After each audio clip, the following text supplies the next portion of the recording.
You are listening to Twisted Morals Chapter 10, written and created by Jasper BlackLace, audio by Kawushi.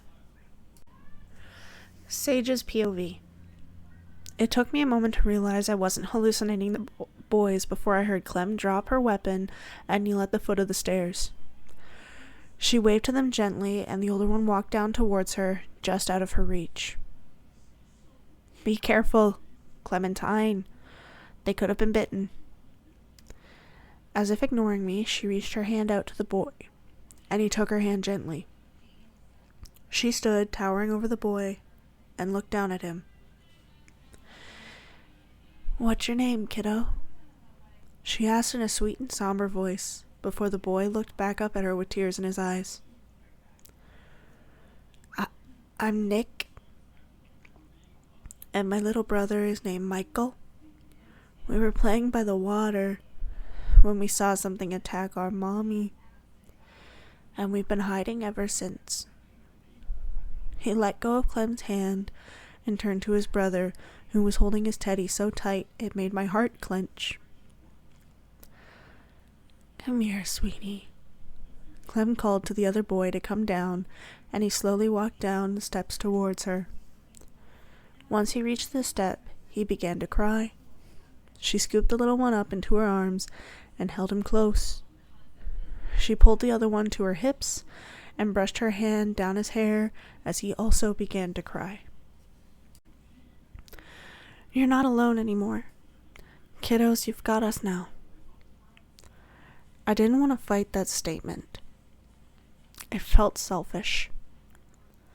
But her weaving me into this mess seemed unfair, especially without discussing it with me first. "Clementine, we need to talk for a minute. Please?" She looked at me with shock, and it sent shivers down my spine. "Oh, sure. Just give me a few minutes to check the boys for injuries and get them to bed. And I'll meet you back out here." I nodded to her as she brought both boys back into the cabin. I felt guilty being angry about her adding 2 more people to the group, especially children. But they could cause us more harm than good, especially when trying to get to my family. She took maybe an hour before she came back out into the woods to talk. "Hey, so what's up?" She rubbed her arms with her hands to keep warm as she sat on the bottom step leading up to the cabin. "What made you think promising them they weren't alone anymore because they had us was a good idea?" She looked at me, flabbergasted.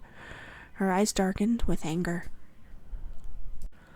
"Are you seriously telling me that you would leave these 2 perfectly healthy babies here to fend for themselves in this situation?" "No, I wouldn't. At least I want to believe I wouldn't. But I don't think that would be true." "Look, all I'm saying is, couldn't we have discussed this before agreeing to drag these 2 along with us? We weren't here to build our dependables. We're here for supplies and to get to my home." She closed her eyes and sighed. "I can't believe what I am hearing coming out of your mouth right now. I didn't know you could be such a horrible man. At least not to defenseless children. Don't make me out to be a monster here, Clementine. You knew I wasn't a nice guy from the start, and that I am using your knowledge as a means to get back to my ex-wife. I was completely transparent from the beginning. That is not going to change now that we found 2 boys in need of help." "You make me sick, Sage." She stood up and walked towards me. "I may not have a personal destination, but let's not forget we are using each other to survive, just as these kids did. They didn't ask to be born into a world that would change people into man-eating creatures, just like we didn't. They deserve to feel protected, just as we protected each other until now." Don't try to manipulate me, Clem. I know what you did was wrong.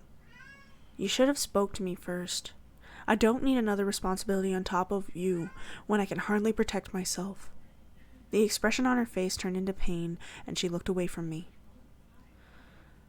I am not trying to manipulate you into agreeing with me. If you can't handle helping to keep these kids safe, I will take that burden. And I can still help you find your way to your family. Otherwise, you can go ahead on your own. I'm going back inside to be with the boys. If you still insist on staying, just know they are coming with us. I won't leave them here. She turned away from me and walked back up the steps and disappeared into the darkness of the doorway. You have completed Twisted Morals Chapter 10, written and created by Jasper BlackLace, audio by Kawushi. Thank you guys so much for listening, and we'll see you next time.